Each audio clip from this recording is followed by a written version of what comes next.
What's good, beautiful black people? We back here from the Congressional Black Caucus Annual Legislative Conference. Got an opportunity to talk to brother Kevin Fair, who I'll let introduce himself as we start talking about digital equity. On my side, what I do with Black Window Chaser as a co-founder, but I'm also the chief digital officer.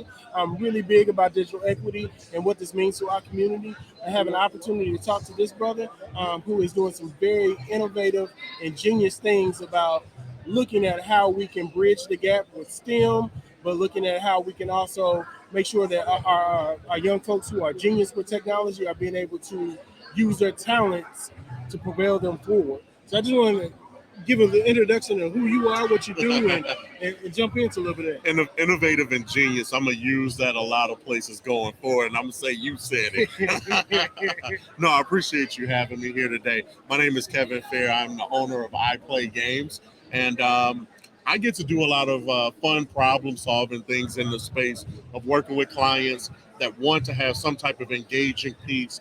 We use video games as that way to engage our audience. So we work with a number of non-endemic video gaming brands. So a good example of that is like Chevrolet, Courtyard, Marriott. These are groups that don't have anything to do per se with technology or video games directly. But what we do is we use those in a live event space so that they can engage an audience. And guess what? Our services range from a number of different things, but primarily we get you the equipment you need, we get you the manpower that you need, we will set it up, tear it down, handle registration for you, all of those good things. And then we help pick the right things for your event. So say for instance, you got a church meeting group and you know, hey, our kids, our youth would love to do something. We help pick the games out for something like that. Or you've got a barcade where you're getting ready to do something a little bit for an older crowd that might like some old school games. And we'll run some fun things in Pac-Man and things like that. So part of our genius is being able to problem solve those types of solutions for you. And I've been really blessed to being able to expand and grow this business in a way where we can also help bring these type of lessons back to our students in Chicago.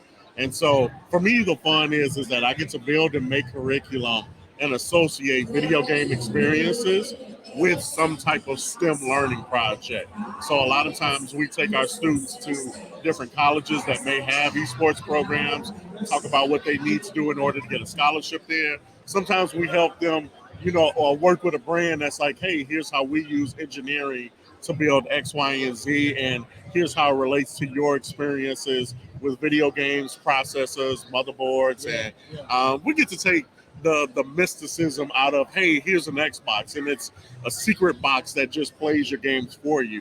And we get to break that down and say, that's the processor. There's the motherboard. Here's where the Bluetooth controller connects those two. And we have a workshop that specifically says, well, hey, you can play 2K, but you got to build this Xbox back together in order to do it. That's amazing. I'm a tech, I'm a nerd. I do all that. Many years worked at Best Buy Consumer Electronics, and now getting into a point where being in a digital format and pushing digital things forward, my origin comes from taking apart my Nintendo with maybe a screwdriver or a butter knife, we and then looking at these things and taking it apart and then building it back together. I built my first computer myself with spare parts. It was IBM floppy disk computer. I put it together and learned a lot of that stuff, and that brought me to where I am now. But what I realized was a lot of folks did not have that opportunity. Exactly. My mama couldn't afford that stuff.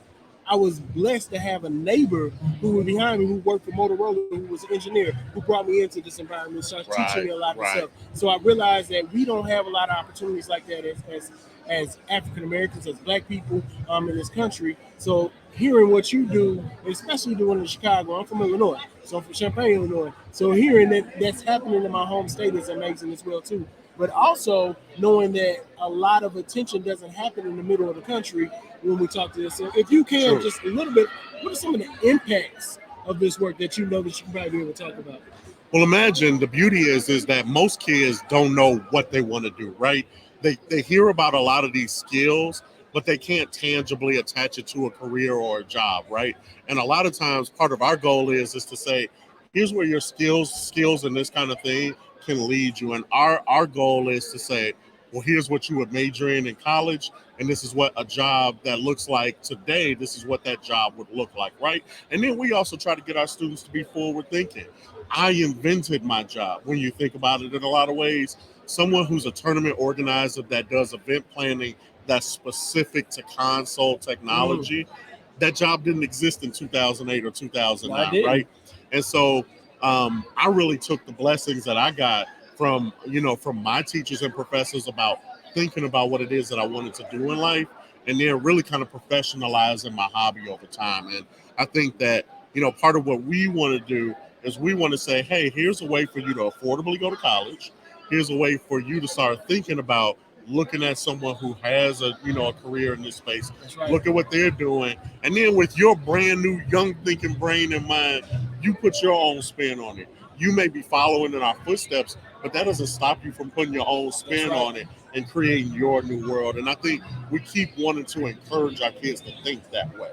That's the innovation and genius that I'm speaking of there too, because I'm so fascinated. And one thing that I love seeing talented people do what they do. And I love seeing people just take things and go in a different way. Yeah. Even stuff I like to do, I think I'm good at. I want to find somebody who's better. And how can you do this? And the youth, it's like I have a 2-year-old. He's almost 3, but instantly he connects with technology in ways that. And so his understanding of technology when he gets to be my age is going to be far beyond this. And I know that's with our youth. So I think that's an amazing thing to do. And I think it's also cool too. I got my Tougaloo hat on, and then as we talked about Tougaloo has an esports program. So HBCUs are now jumping into this space and saying we're going to make sure that these students, these young folks that are coming into our schools are actually able to do things that we were not able to do. And I just think that is the most amazing thing. No, I agree. I think really what it comes down to is access. In a lot of ways, I still go to schools where students have never, not only they don't own a VR, but they've never even touched a virtual reality headset. And so, when I tell people like, hey, here's a fun way to discuss things like cameras and, spatial technology, a virtual reality headset is such a good start, from an experience standpoint. And so providing access to those types of things really is what starts it. Because like I said, we're brothers in the fact that in a lot of ways, the first thing that I ever fixed was my regular Nintendo as a kid. You had no choice but to right, exactly. From blowing in the cartridges to open this thing up. You had to put something on top of it to make the game stay down. All of those things were ways in which we were experimenting with technology and we didn't even know it, right? And I think the same thing kind of happens when you got a young person that's on their phone, and even though that device is designed to make you a consumer in every way, shape, or form, the soft skills that they get from that are things that we can learn to help them apply in life later on. And we have to keep giving them access, and we kind of have to keep thinking about what the learning process is like and introducing new ways to make information digestible for young people in that way. And I have a ball doing it. Man, it seems amazing. I love the fact that you said you created your career out of this, and that's the innovation. And going back to this one, that's that innovation. And I'm thinking like through kind of like what's that next step? Where are we going with this? So in that, and I know we got to wrap up. What are some things that anybody that's listening to this or seeing this that they can do in order to further this along, especially people who are interacting with young folks or young folks themselves?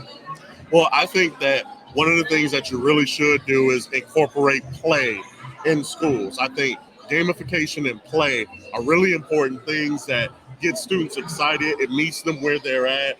They think about this.